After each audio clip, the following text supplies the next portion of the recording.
know who y'all rocking with. It's your boy Rocky, that dark skin one. And it's time that we tap into another episode of New York STEPPAS. Talk to me nice so you ain't gonna get to talk to me twice. You know the vibes. How my people's doing out there, man? How my SIGs doing out there, man? How my real rights doing out there, man? How my 550s doing out there, man? Okay. It seems like we spinning the Bronx for this one. 7-0 to be exact. For those of y'all that know what 7-0 is. That 170 in College Avenue, Teller Avenue, Clay Avenue, and it goes on. Okay. So, y'all see the thumbnail, y'all see the title. Let's get to it. So this right here, it's before your K-Flocks. It's before your D-Things. It's before your Use G's. It's before your Shy G's. And who Dougie B's and whoever. You understand? He is before all of them. And tonight we stepping with your boy, Young Zipper, a.k.a. Young Zay, a.k.a. Young Zay. And here's some shots for the boy. Okay. So we about to get into it. Yeah, I know we like to get spicy here on the Bite Network, so let's get spicy.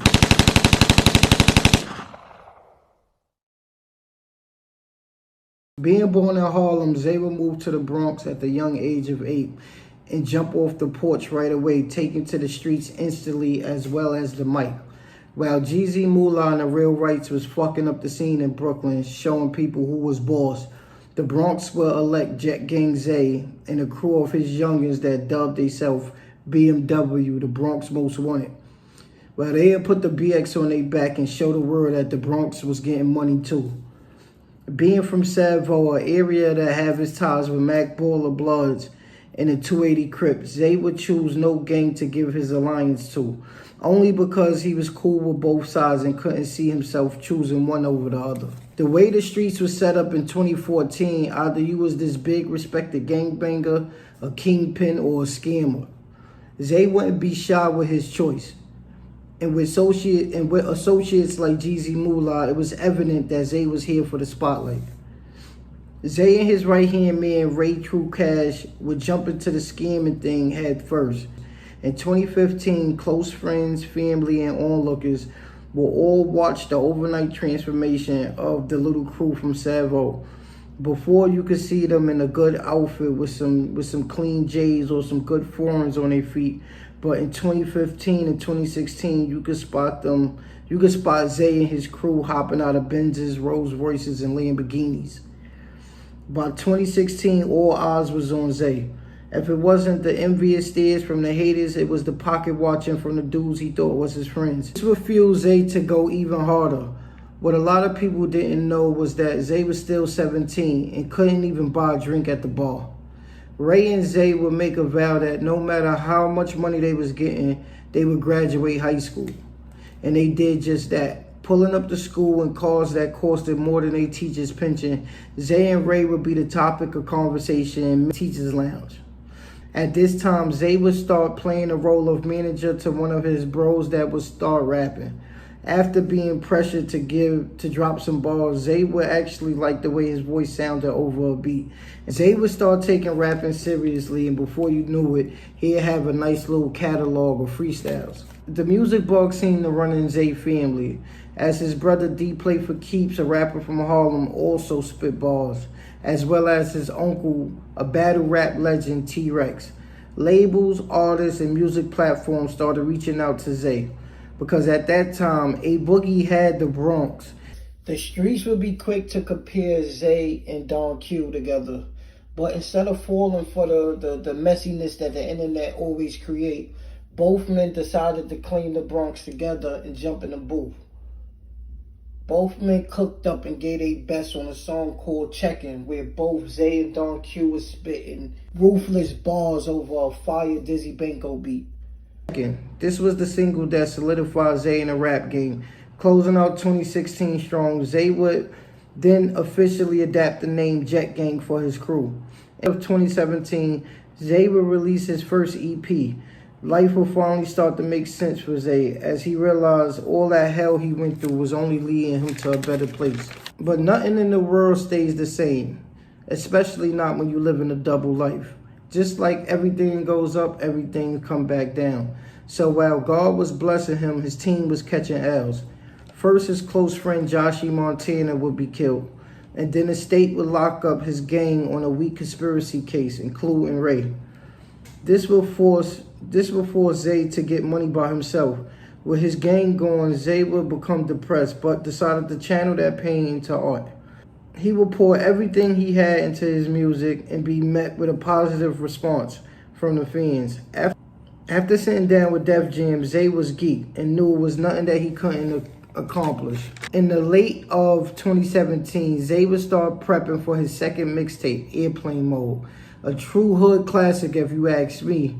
For anybody who didn't hear it, go put that song on called Patience. I promise you it's going to hit your soul. You heard?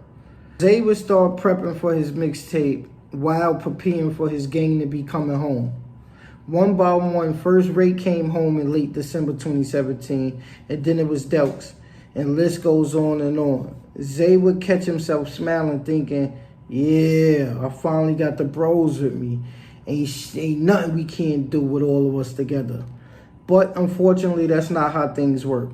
It seemed like for one of us to truly reach greatness, everybody that came up with us must be sacrificed. Seeing that his man really was about to take off in the music game, Ray would step up to the plate and was sure to pick up any slack that Zay might have left behind because he was attending a business meeting or something like that. Ray came home 2017 December and wasted no time getting back. Before you knew it, Ray was back to backing out $100,000 cars and parking them on the Bronx blocks, with huge stacks of cash falling out of his pockets. Watching his man put on motivated Ray to do something positive with his life as well. On June 22nd, Ray would graduate high school, giving his mother and himself something to be proud of. When Ray heard his friend's song Light Show, just like the label, he knew it was going to be a hit. Wanting to celebrate with his close friend and right hand, Ray went out and got iced out. He got an iced out chain, watch, and earrings just to show the people the true definition of Light Show. Seeing Ray back out the jury like that made Zay think about changing his whole setup too. The streets would see Zay and Ray back on top of their game and didn't like it, not one bit. An 18-year-old and a 19-year-old doing shit that most could dream about only put a sour taste in certain niggas' mouths. And then something happened that would change Zay for life. It was a chilly December night. Ray and Zay found themselves in Harlem at a gambling spot. After leaving, Zay wanted to hop in the V and slide back to the Bronx, but Ray wanted to take the moment in before they left. Before Zay could scan the block for any threats, shots would go off. Cleared, Ray was shot in the chest and left gasping for air in Zay's arms. Now y'all see that moment I was trying to tell y'all about? That Dottie moment that Jeezy had to go through? Well, it's just like that for Jet Gang Zay, you heard? He got another, if he was in Harlem, there's a bunch of Harlem niggas that don't like them niggas. He was actually on the CC show going back and forth with a few niggas. And they was, they was throwing that out there like, yo, yeah, your man got bust down. A week later, niggas took his life. Some went and spent all that money on them chains and them earrings just to get killed a week later. I felt like that was this new generation, right? This generation where we teasing niggas, we will be teasing the dead or we taunting the dead, however y'all want to call it. But you see this situation, and I try to tell y'all, I think we all got that one dream, right? We all got this dream in our head, right? We all, and that's just us who've been at the bottom for too long. We got one dream in our head. You want to know what that dream that we all got? That's that dream of, yo, I want to get rich take care of everybody. I want to take care of everybody and then chill, right? I'm going to buy a big-ass house, move my whole family in, this, and that. But nah, they don't tell you that shit ain't going to happen like that. You heard? 9 times out of 10, once you are picked to start going up in money and being rich and influence and stuff like that, the people around you gotta go. They getting sacrificed for that energy. You heard? I still don't know too much about it, but you can see it, man. Nobody who came in with their squad was able to leave with their squad. You understand? Or nobody who playing the game was able to say, yo, I finished with my team. Nah, niggas get sacrificed. They just don't tell us that. You heard? Around this time, Zay would become close friends with the platinum producer Dizzy Banco. Dizzy was on the come up at the time, but he was buzzing. He tried to lock Zay in the studio and have him find his creative space instead of being tormented by the streets.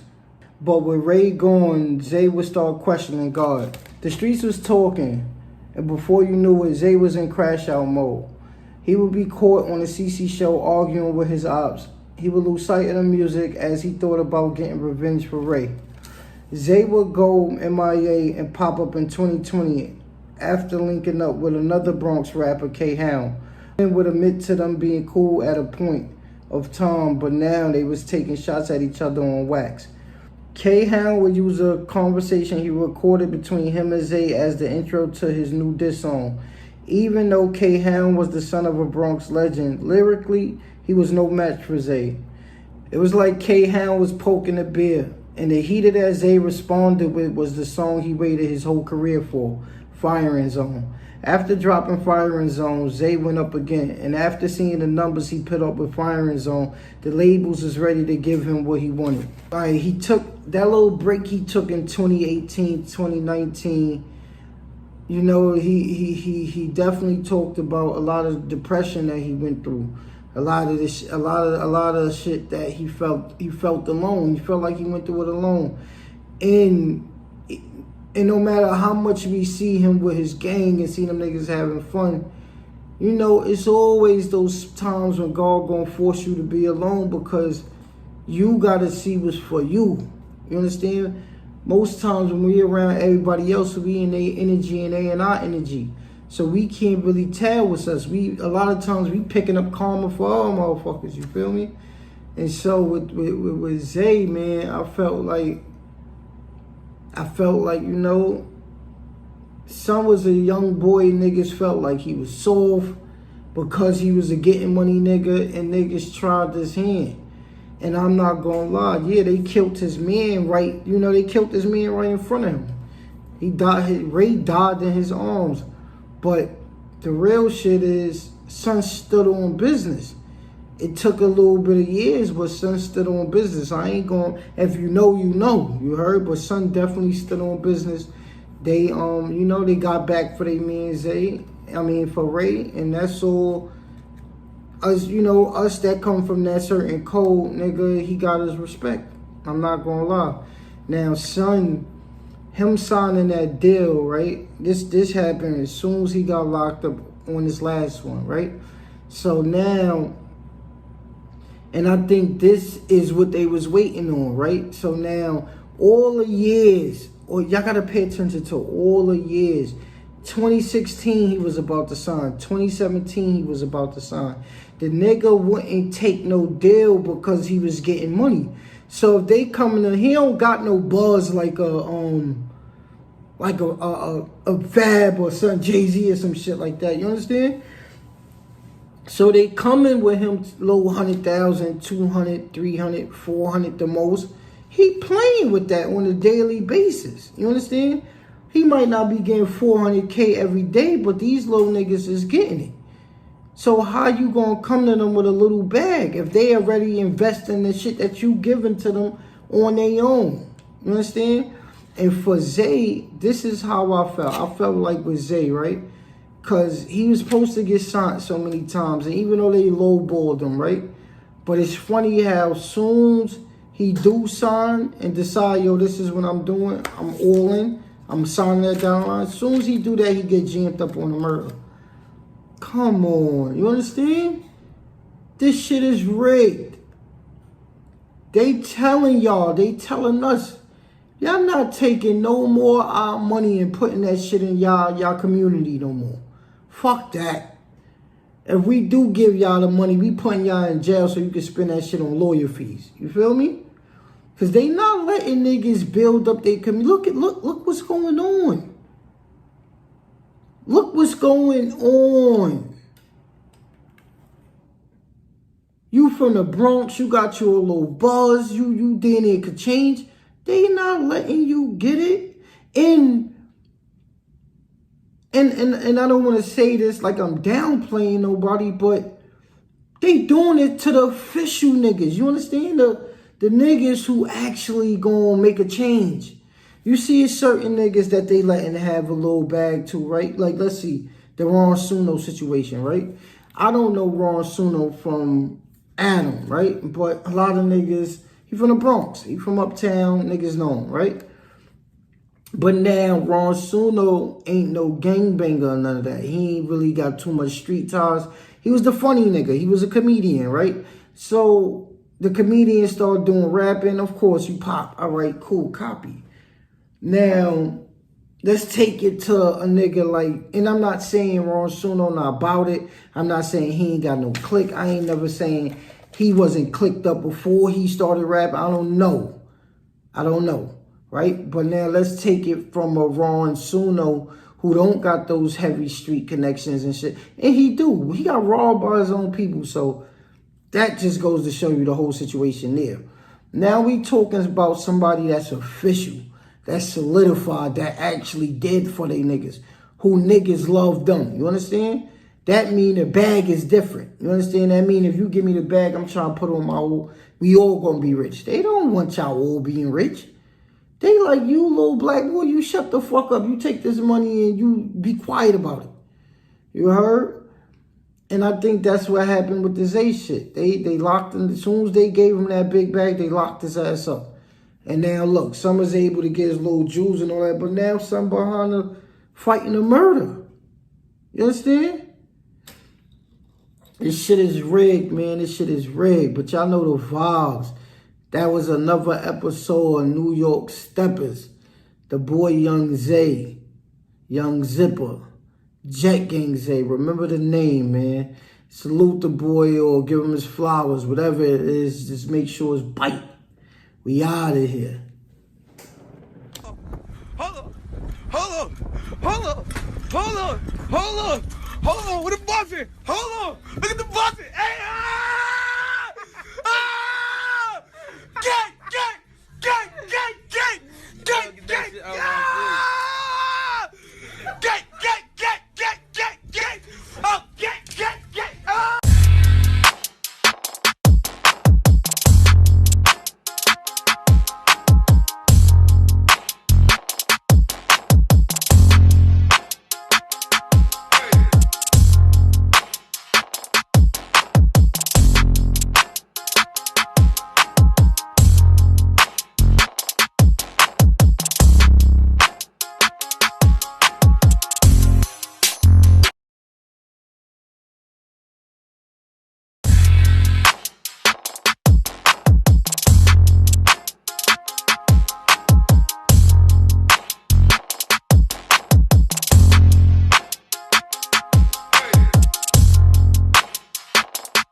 Y'all know who y'all rocking with. It's your boy Rocky, that dark-skinned one. And it's time. It's time for us to tap into another episode of New York Steppers. Talk to me nice so you might not get to talk to me twice. You know the vibes. How my peoples doing out there, man? How my SIGs doing out there, man? All my G's doing out there, man? I don't care where you from, where you at. If you tuned into the Bite TV station, understand that by the time these videos reach its viewers, we pray We pray that it find y'all in the best health mentally, physically, spiritually, emotionally, and all the above. My grandmas once told me, hey, we gotta pray for each other, cause ain't nobody else gonna do it. We all we got. Bite. Okay, so we shooting uptown for this one. All the way to that 280 block, you heard? If you been on this scene for a minute, then you definitely heard about the 280 Crips. And if you ain't hear about the 280 Crips, you definitely heard about Yappy. But we ain't talking about Yappy today. We gonna get into the story of Debo Brown. Right? Okay. We gonna start it like this. The 280 criminal street gang operates in the vicinity of 168th Street and College Avenue. Leaders and members participated in numerous acts of violence, including murder, assault, and attempted assaults, using firearms, razor blades, and other dangerous weapons. The indictment contains conspiracy charges related to 12 shootings involving 17 victims. Members of the gang sold narcotics, including crack cocaine, heroin, and other drugs, in part to pay for criminal fight. As the leader of the 280 Crip gang, Diamond Brown, aka Debo, aka Bo Gotti, authorized and directed numerous shootings, reviewed communications through social media and text messages, combined with other evidence shown Brown and his two top lieutenants, Jesus Perez, aka Juice Bambino, and Guest Cartier, aka Guest Low, controlled communion firearms and directed juveniles to transport the weapons from place to place. Leaders of the 280 rely heavily on social media to recruit new members, incite violence, and to intimidate witnesses. On October 12, 2012, Brown sent a message by phone to a new recruit demanding a cash payment for guns and stating that money will help cover the cost of all beef and disputes with other gangs. Brown wrote, "You gotta at least put money in for the sec every chance you get, cause this beef shit ain't cheap. And I'm supplying the hood so we can stay on the map." Brown also oversaw the gang's narcotic activity with assistance from his top lieutenants. The gang leader used social media to brag about the large sums of money he was making and posted numerous photos of cash on Facebook. Members of opposing groups often friended each other on Facebook in order to view one another's posts. During the investigation, Brown became a target of violence and was shot at least 3 times between October 2012 and June 2013. 3 days after he was shot in June 2013, Brown posted a message to his Facebook profile stating, "It really costs to be the boss." Okay, so we gonna move into the top beef that 280 had, and that's with Dub City. You see, the 280 gang, they posted more or less on College Avenue between 166 in College and 168 in College. But they usually right there on that corner of 167 in College. Alright, so we gonna get into the beef. The charged murder conspiracy in the 280 indictment begins with escalation of violence on April 12, 2011, when Dub City member Dante Murray, aka Tay, was fatally shot. The shooter, a member of 280, was arrested and prosecuted by the BRONX district attorney. He was later sentenced to 15 years in prison. Following the Murray homicide, members of 280 sought to kill an additional member of Dub City, often bragging about their efforts on Facebook and putting additional attacks through text messages. Meanwhile, members of Dub City swore revenge. Numerous retaliatory shootings went back and forth between 280 and Dub City, including the shooting on August 2nd, 2011, targeting the brother of 280 member who killed Murray. The gangs were still warring the following summer when 280 members were targeted in series of shootings. Defendant Jaquan Murray, aka MTB Job, a member of 280, was shot in the back. was shot on the back on June 11th, 2012. Extensive Facebook. The gangs were still warring the following summer when 280 members was targeted in serious shootings. Defendant Jaquan Murray, aka MTB Ja, a member of 280, was shot in the back on June 11, 2012. Extensive Facebook comments threatening retaliation followed the shooting. Another defendant, 280 member Antoine Pa, aka Max Payne, was shot in the face on July 1st, 2012. The stating 80 howl, duck low, I'm not dead. That's exactly what Max Payne wrote on Facebook once he got better. So Debo would take over the set around this time. And not only would they be warring with Dub City, a beef that I could say 280 kind of spanked them, but they started warring with 6 Wild right up the block. Now this feud was a feud that I was present for. And around 27, y'all hear that? Around 2007, I was on a run. I was on a run from all these little activities I had going on in Brooklyn, and I needed somewhere to lay low at. I chose the Bronx. I had an aunt that lived on College and 167th, right on the corner of where the 280 Crips was planted at. So me being Crip and coming from Brooklyn, to come to that area and see all of the Crips. All right. So this is the thing with Brooklyn, right? If you don't got, how can I say it? Once you in Brooklyn and you come from like a projects, 9 times out of 10, you're not leaving that projects. There's a lot of people who've been in the projects their whole life. Never really been outside, never been to another state, never none of that, right?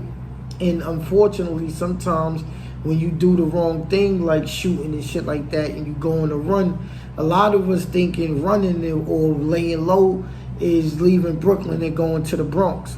That's what I thought at the time.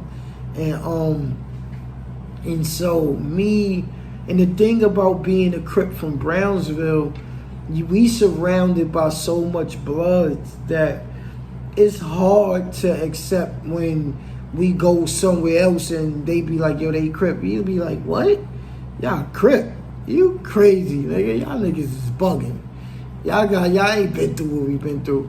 And that shit is a lie, because I have linked up with a lot of niggas from other hoods that's pushing the ship, and them niggas get busy. In 280, these niggas was one of the sets.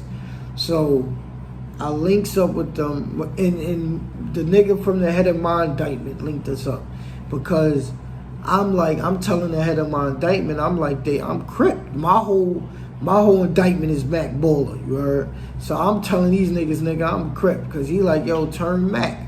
I'm like, nigga, you stupid? You know who the fuck you talking to, cuz? And once I told him I was Crip, he like, yo, look, my man and them Crip from up the block, I want you to link with them. So he brought them niggas from up the block to see if my shit was official. We did what we had to do, spit our shit, and it was all love. And so the next day, once they, I don't know if they was trying to get me to turn 280, but I remember the next day, right, them niggas was, they was in this crib on 280, right in this building right here. Not the first building when you come from the store, but the second building. And yo, I promise you, it was about 40 little niggas in one crib. These niggas got one girl in there. When I mean it was like 40 niggas in there, I'm like, nah, cuz. The cuz like, yo, Crip, look, cuz. Look, we got a joint up there. You the cuz, nigga. What up? You get down if you want to. So I'm not even gonna lie. At the time, I'm young. I ain't getting buns how I'm supposed to be getting. So I'm like, I'm with it. I walk in the crib. I see about 3 niggas on shorty shooting the porno. Then I see a nigga with his joint in his hand. I'm see other two niggas waiting to slide in. I'm like, I'm getting out of here. I'm like, yo, respectfully, cuz I'm gonna blow this Frank stand. This shit is a whole hot dog stand in here, you heard? So cuz started laughing. I'm like, yeah, he like, yo, y'all Brooklyn niggas is funny, cuz.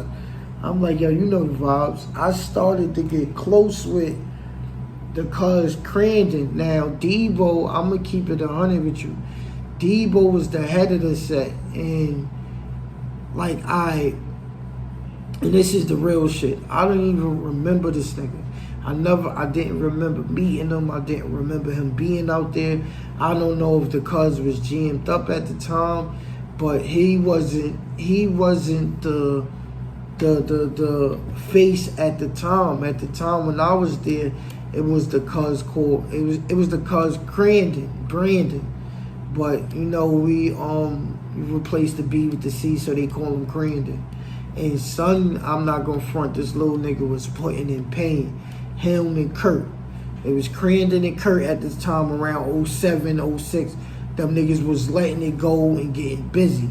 So much so that they start, you understand, niggas start getting busy with them niggas. And it was all love, though. Those with the cuzzos.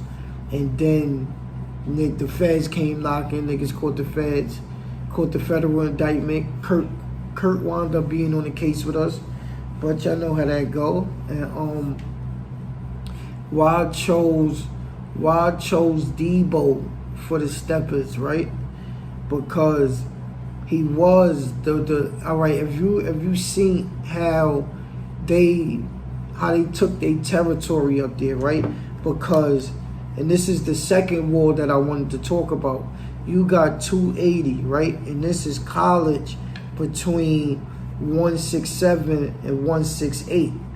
You got this one block, and literally on the right across college, you got the block that I was on.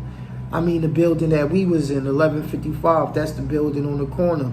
But if you walking down to 166, as soon as you get to 166, that's where you got 6 Wow. Now you go to 166 and Teller, 166 and Clay, that's where you got Mac Baller.